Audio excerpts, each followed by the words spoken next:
Mapalad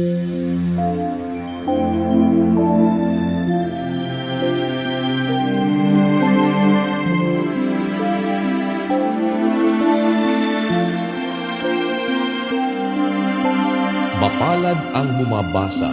at ang nangakikinig ng mga salita ng hula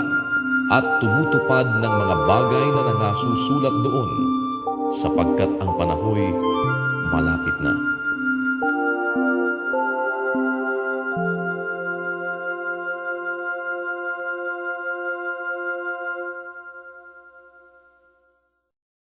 Unang Tesalonica, Kapitulo 4. Katapus-tapusan nga, mga kapatid,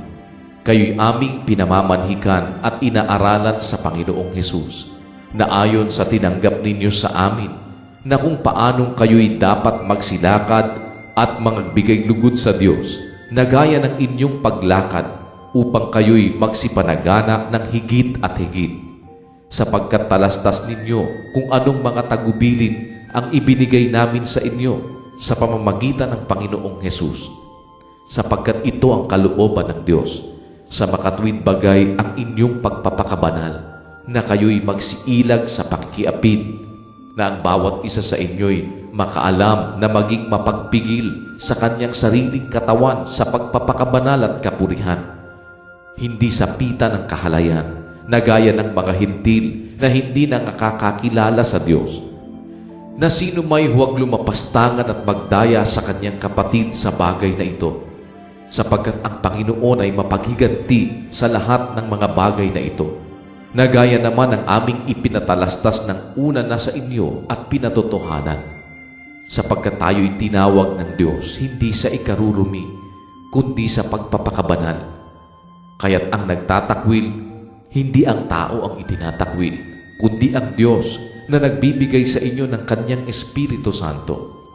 Datapwat tungkol sa pag-iibigang kapatid, ay hindi ninyo kailangan na kayo'y sulatan ng sinuman, sapagkat kayo rin ay tinuruan ng Diyos na ibigan kayo sa isa't isa. Sapagkat katotohanan ginagawa ninyo ang gayon sa lahat ng kapatid na nangasa buong Macedonia. Ngunit aming iniaaral sa inyo, mga kapatid, na kayo'y lalo't lalong magsipanagana, at pag-aralan ninyong maging matahimik at gawin ang inyong sariling gawain, at kayo'y magpagal ng inyong sariling mga kamay na gaya ng aming ipinagbilin sa inyo, upang kayo'y magsilakad na nararapat sa nangasa labas at huwag kayong maging mapagkailangan. Ngunit hindi namin ibig na kayo'y di makaalam, mga kapatid, tungkol sa nangatutulog, upang kayo'y huwag mga lumpay na gaya ng mga iba na walang pag-asa. Sapagkat kung tayo'y nagsisisampalatayang si Jesus ay namatay at nabuhay na mag-uli, ay gayon din naman ang nangatutulog kay Jesus ay dadalhin ng Diyos na kasama niya. Sapagkat ito'y sinasabi namin sa inyo sa salita ng Panginoon, na tayong nangabubuhay na nangatitira hanggang sa pagparito ng Panginoon, ay hindi tayo mga uuna sa anumang paraan sa nangatutulog. Sapagkat ang Panginoon din ang bababag mula sa langit, na may isang sigaw, may tinig ng arkanghel, at may pakakak ng Diyos, at ang nangamatay kay Kristo ay unang mga bubuhay na maguli. Kung magkagayon, tayong nangabubuhay na nangatitira ay aagawing kasama nila sa mga alapaap, upang salubungin ng Panginoon sa hangin, at sa ganito'y sa Panginoon tayo magpakailanman. Kaya't mag-aliwan kayo sa isa't isa ng mga salitang ito.